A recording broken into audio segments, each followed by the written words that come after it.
Assalamualaikum warahmatullahi wabarakatuh. Pertama-tama yang saya hormati Bapak Abdul Malik Jalaluddin selaku guru pembimbing mata pelajaran biologi kelas 11 SMA Negeri 6 Depok tahun pelajaran 2021-2022.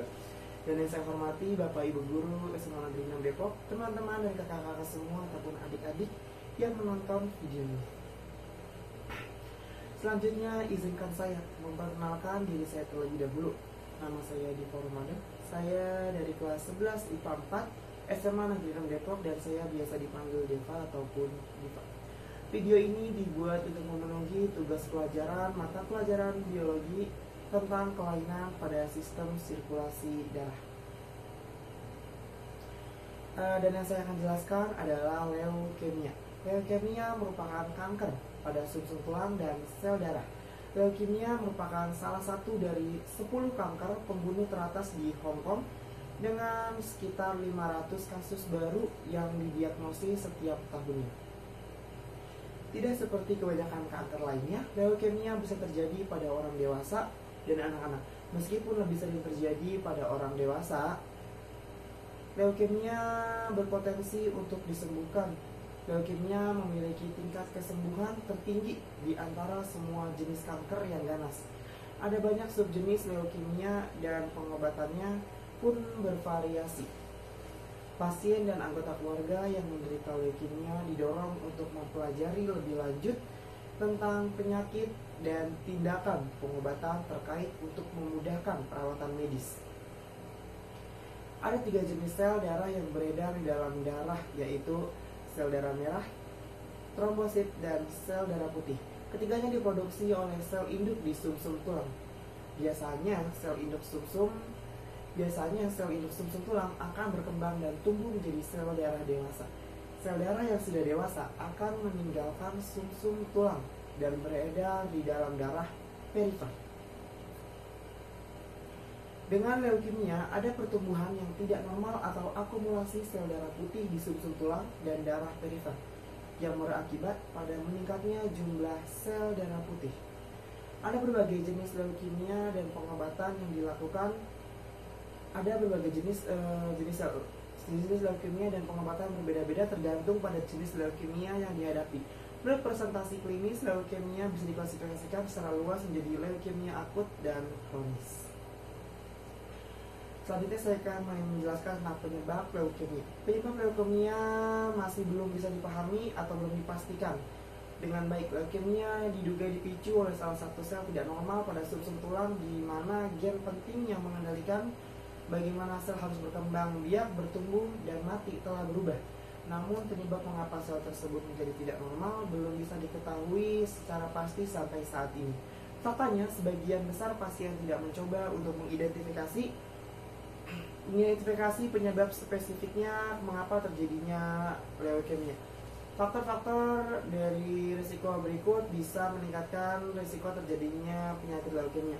Yang pertama adalah paparan radiasi yang berlebihan, misalnya tindakan radioterapi dan korban bom atom seperti yang terjadi pada Hiroshima dan Nagasaki. Paparan terhadap bahan kimia beracun, misalnya benzena dan pengobatan kemoterapi sebelumnya. Yang ketiga adalah penyakit genetik tertentu, misalnya sindrom Down. Dan yang keempat, usia AML dan CLL lebih umum terjadi pada kaum lansia. Selanjutnya saya akan jelaskan tentang gejala-gejala leukemia.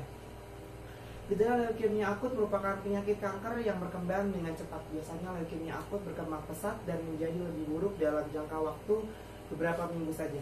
Pasien menjadi kurang sehat, lemah dengan gejala anemia yang mudah mengalami pendarahan dan infeksi. Leukemia biasanya tidak menimbulkan gejala apapun pada stadium awal. Penyakit ini biasanya ditemukan pada saat melakukan tes darah rutin.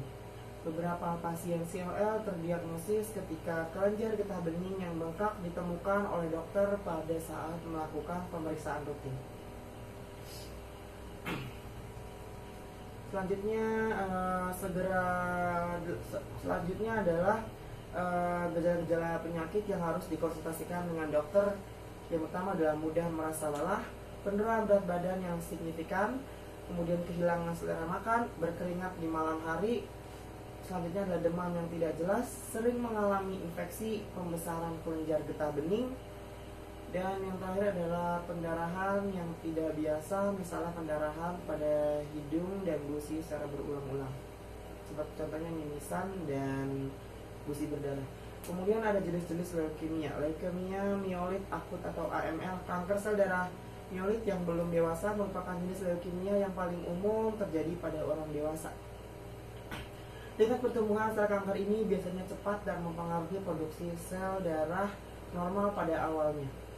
Pasien biasanya akan mengalami gejala rendahnya jumlah sel darah, misalnya anemia, infeksi karena jumlah sel darah putih yang rendah, pendarahan abnormal karena jumlah trombosit yang rendah. Leukemia selanjutnya adalah leukemia limfoblastik akut atau ALL.